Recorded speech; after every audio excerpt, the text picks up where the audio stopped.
Today, we have plenty of digital technologies designed to persuade us to change our health behaviors, such as our smartwatches or computer applications persuading us to drink more water, do more exercises, etc. Similarly, many social robots today are also embedded with the function of persuasion.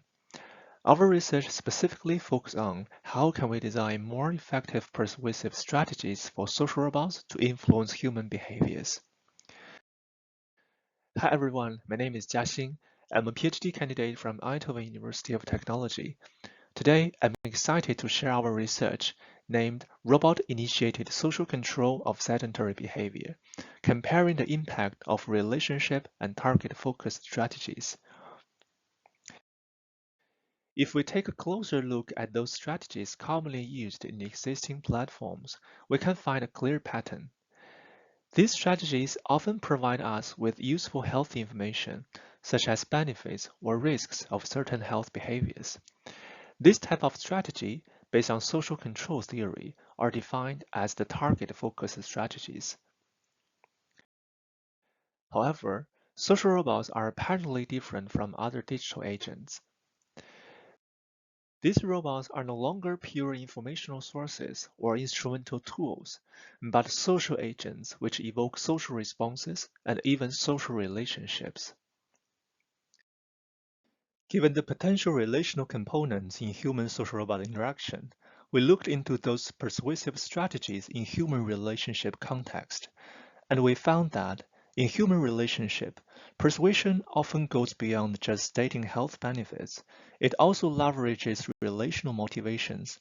For example, people often say, "I'll be happier with you if you made healthier choices," or "I don't want you to be exposed to anything harmful." In social psychology, these relationship-focused strategies have been shown to be particularly effective in influencing people, especially in those close relationships. The underlying mechanism is that when people care about someone, they tend to do something that is more pro-relationship rather than just for their pure self-interest. Inspired from this communication pattern, we asked, when used by social robots, which type of strategy would be more effective in influencing people's health behaviors? To explore this, we conducted an experiment in our living lab, resembling a sitting scenario. Specifically, participants started by playing a game with a robot while sitting on a sofa. After the game, the robot told participants that it needed 5 minutes to prepare a questionnaire.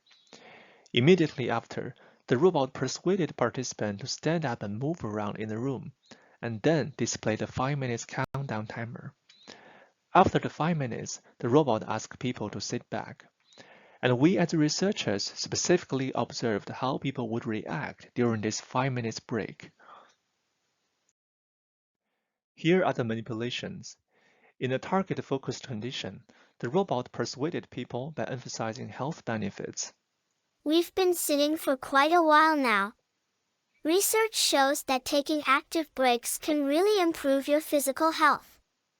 It will be good for you if you can stand up and walk around while you're waiting.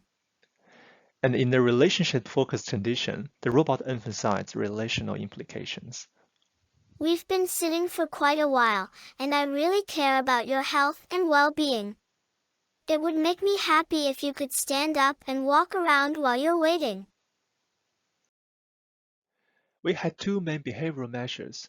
First, we measured if participants stood up or not. For example, You will be healthier if you can stand up and walk around while you're waiting. this participant immediately stood up after the robot persuasion. And we also have other participants who did not respond.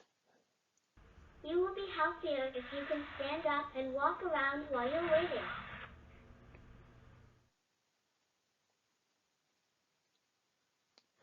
This participant hesitated a bit and then decided to just sit there.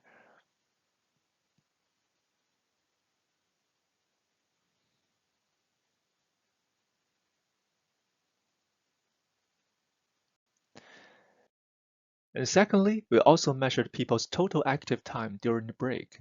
That is the time spent not on sitting on a sofa. For example, some participants stood up briefly and then sat back down.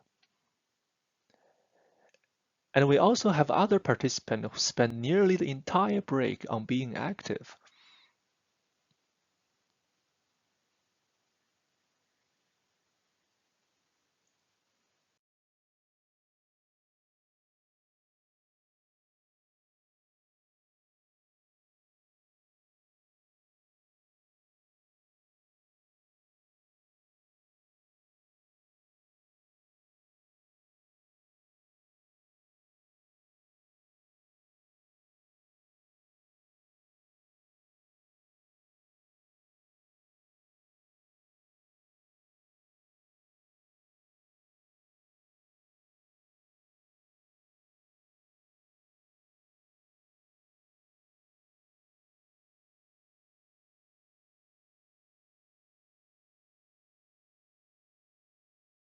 Furthermore, we also had subjective measures for people's perceived relationship with the robot, including attachment, closeness, and companionship. With these measures, we aim to answer how might the strength of the relationship influence the effectiveness of the strategies. Here comes the results. The red bar stands for the people who did not stand up at all, which were quite few, and we found that there was no significant difference in terms of the likelihood of standing up or not between the two conditions. However, we found a significant difference in terms of active time. People who received relationship-focused strategies were active for more than 40 seconds longer than those in the target-focused condition. From the histogram, we can also notice that there were 25 participants in the relationship-focused condition remained active throughout the entire break, but only 12 in the target-focused condition. Furthermore, we also found that participants who felt more attached to the robot tend to stay active longer. This positive association was only observed in the target-focused condition, not in the relationship-focused condition. One possible explanation is that the break period was only 5 minutes, which may not be long enough for us to observe the potential increase in this condition. We believe this study offers at least two implications for the HRI community. First, by investigating the impact of relationship-focused strategy, we introduced a new design perspective for persuasive communication in HRI. Second, we highlight that human-robot relationship dynamics may play an important role in enhancing robot ability to influence people. We also had additional research questions and findings. For more details, please check out our paper. Finally, as for my PhD project, I will continue work on exploring how persuasive strategy and relational bound shape a robot influence on human behaviors. Thanks for listening.